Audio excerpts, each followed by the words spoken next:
Hello everyone, Adamawa State Police Command in equipping their senior officers to relate peacefully with the civil all over Nigeria. The IGP has organized a retraining and training concept for senior officers to ensure that they will be able to relate with civilians, with civils out there peacefully, and to ensure a peaceful and a straightforward policing. As we all know, the police is our friend. Is it just said by the mouth? No, it is not. This training alone will equip the police officers on how to be able to relate with civils out there and make policing easy and freely for everyone. So join me up as we go inside to get the training ongoing. I am Ojema Yusuf. This thing is in compliance with the IGP's directives given to every command. Having observed that police supposed to be very close and accessible to members of the public, and we are expected to be professional in dealing with members of the public. So there's no way we can achieve this unless and until we have a refresher course. We're supposed to be talking to ourselves.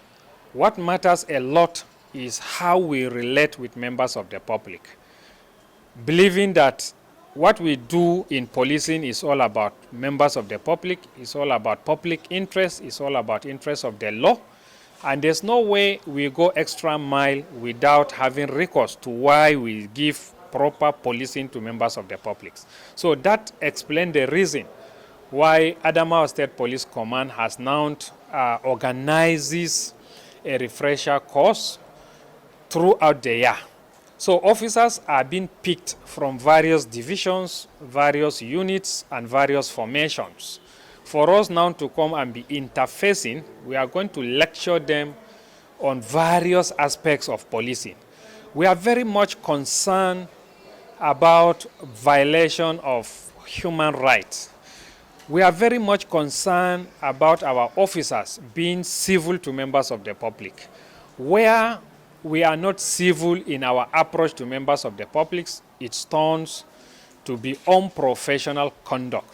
So for us now to restore the confidence into the minds of the public is for us now to develop a means of being very friendly, of being accessible to members of the public, and at the same time being effective in policing activities. Apart from that, we are equally going to be efficient. So this time around, people will be seeing different. Police will be the type that gives, not the type of officer that receives from members of the public. Apart from most of the services, preventive services and protective services that we have been rendering, we are going to be generous to members of the public. After visiting the training, I get to understand that at the end of the day, the reformation has begun, and the police force is actually going to have another reform. Like, it's a reformation already for the police, because that fear we used to have before, that police is our enemies. Yes, I would really like to call on us to understand now that the police is always our friend. And with the retraining and refreshers training right now, the narrative has completely changed, and the relationship with the police and the civils will come as one, and then we'll relate properly and rightly the way it should be. Thank you so much for joining us today. I remain Ojema Yusuf, your wonderful journalist with a difference. Bye-bye.